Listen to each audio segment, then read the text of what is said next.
शादर जय श्री सीताराम। मेरा नाम अविनाश सिंह है और आप देख रहे हैं सनातन इबिक्स।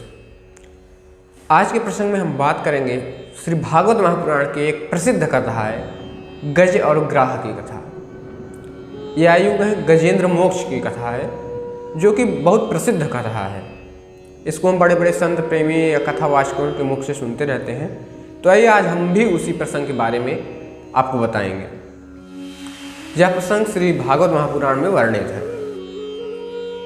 क्षीर सागर में एक प्रसिद्ध पर्वत था। उस पर्वत का नाम त्रिकूट था। उसकी ऊंचाई 10,000 योजन थी और उसकी लंबाई चौड़ाई भी लगभग इतनी ही थी। उस पर्वत के शिखर सोने चांदी के बने हुए थे। वह पर्वत एकदम अद्भुत और रमणीय था। बगल से उसके जो झरने के झरझर की आवाज आती थी, उस पर्वत की शोभा को और बढ़ा देती थी। वह दिव्य पर्वत मानो एक अपने आप में प्रकृति का एक अनोखा सौंदर्य अपने आप में बिखेरता था। उस पर्वत के तराई भाग में वरुण देव का एक दिव्य स्थान था, जिसे ऋतुमान कहते थे। उसमें तरह तरह के वृक्ष, उसमें देवांगनाएं क्रीड़ा करती रहती थी। तरह तरह के वृक्ष, सभी फलों के वृक्ष लगे हुए थे। उस घोर जंगल में एक हाथियों का सरदार गजेंद्र रहता था। वह सभी हाथियों का सरदार था। जब वह चलता था तो उसकी धमक से वह पर्वत भी कंपायमान हो जाता था। वह उस विशालकाय हाथी से जो वहां के हिंसक जीव जंतु थे, शेर, बाघ, चीते भी डर कर थर्रा जाते थे। और जो वहाँ के छोटे छोटे जीव जंतु थे, निर्भय होकर उस जंगल में घूमते टहलते थे, निवास करते थे। वह हाथी जब चला अपने हथनियों के संग, वह पूरा अपना समुदाय लेकर जा रहा था, क्रीड़ा करते हुए इधर उधर, मतलब जो वृक्ष छोटे रौंदते हुए उनको जा रहा था। उसे बड़ी जोर की प्यास सताने लगी, तो एक झरने में गया और अपने समुदाय के साथ उसमें खूब मन भर क्रीड़ा किया और अपनी सूंड से अपने बच्चों को, अपनी हथनियों को, अपनी पत्नियों को वह पानी पिलाने लगा, उनकी प्यास बुझाने लगा। लेकिन भगवान की माया से वह अनजान था। वो यह नहीं जान सकता था कि इस झरने में मेरे ऊपर भी बहुत बड़ा संकट आने वाला है।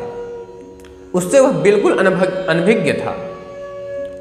खूब रति भर क्रीड़ा किया उसने, अपने बच्चों के साथ क्रीड़ा करने लगा। लेकिन कहते हैं ना कि जब विपत्ति आती है तो उस समय मनुष्य केवल एक को ही सबको याद करता है, लेकिन कोई आता नहीं, कोई साथ नहीं देता। अपने परिवार वाले भी आपको छोड़कर चले जाएंगे। उस समय केवल परमपिता परमेश्वर ही आपका साथ देता है। और आज यह बात गजेंद्र को भी मालूम होने वाली थी।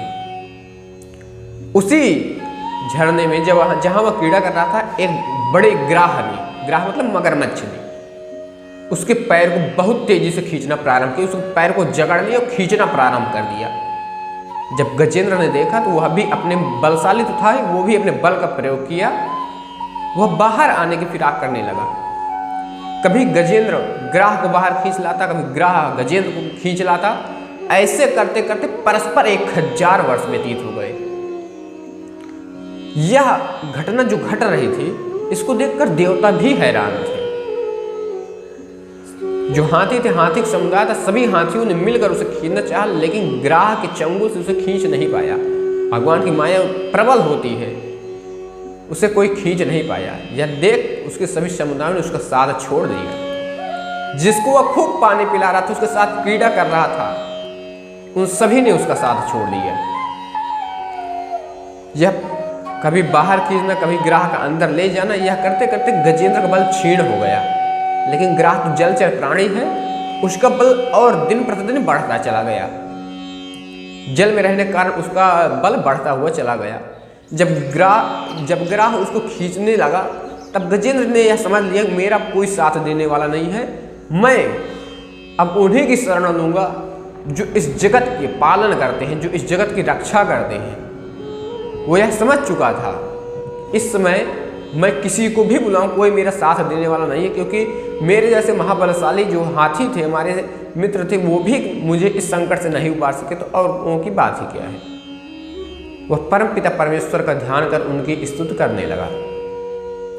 तमाम भगवान नामों से, तमाम मंत्रों से अपने पूर्व जन्म की स्मृतियों द्वारा भगवान की स्तुति करने लगा। तमाम मंत्रों और वाक्यों से, उनके भगवान नामों से स्तुति करने लगा। तब परमपिता परमेश्वर ने देखा कि गजेंद्र की रक्षा करने वाला अब कोई नहीं है। जब भगवान श्रीहरि ने देखा कि गजेंद्र की रक्षा करने वाला कोई नहीं है, तो अपने गरुड़ों पर सवार होकर बड़ी शीघ्रता से हाथ में सुदर्शन चक्र ले चल पड़े। गजेंद्र अत्यंत शिथिल हो रहा था, उसका मन बहुत बेचैन था। जब उसने देखा कि मेरे प्रभु भगवान नारायण अब गरुड़ों पर सवार होकर मेरी रक्षा के लिए, मेरी सहायता के लिए आ रहे हैं, तो उसने अपनी सूंड में एक कमल का पुष्प लेकर ऊपर उठाया और कहा, हे भगवान, हे जगत गुरु, आपको नमस्कार है। जब ऐसा कहा तो भगवान नारायण गरुड़ से एक बार की कूद कर ग्राह और गजेंद्र दोनों को बाहर खींच लाए और सबके देखते ही देखते अपने सुदर्शन चक्र से ग्राह का मुख फाड़ डाला और गजेंद्र को छुड़ा दिया। उस चंगुल से, ग्राह के चंगुल से गजेंद्र को छुड़ा दिया।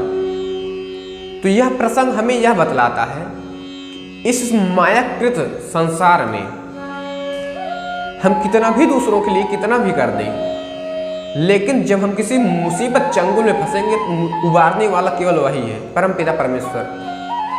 हमें कोई और दूसरा नहीं उबार सकेगा। ये निश्चित रूप से है। आप अगर आज ये बात नहीं समझ रहे हैं तो भविष्य में ऐसी घटना आपके साथ घटित होगी कि वह आपको यह समझा देगी। हम जानते सब हैं पर मानते कुछ नहीं, मानने को यह जी तैयार नहीं होता है। और गजेंद्र भी इसी मोह के कारण फंसा हुआ था। जिस परिवार के लिए वह, जिस परिवार का भरण पोषण करता था, जिस परिवार के साथ वह रस क्रीड़ा करता था, जिन बच्चों को वह खिलाता पिलाता था, उनके साथ क्रीड़ा करता था, उनका मनोरंजन करता था, वो भी उसका साथ नहीं दे पाए। तो बताइए आपको यह प्रसंग कैसा लगा? अपना सुझाव में कमेंट बॉक्स में जरूर बताइए। अगर आप यह YouTube पर देख रहे हैं तो चैनल को सब्सक्राइब कीजिए, फेसबुक पर हमें फॉलो कीजिए। हम जल्द मिलेंगे आपको एक नए प्रसंग के साथ। तब तक के लिए सादर जय जय श्री सीताराम।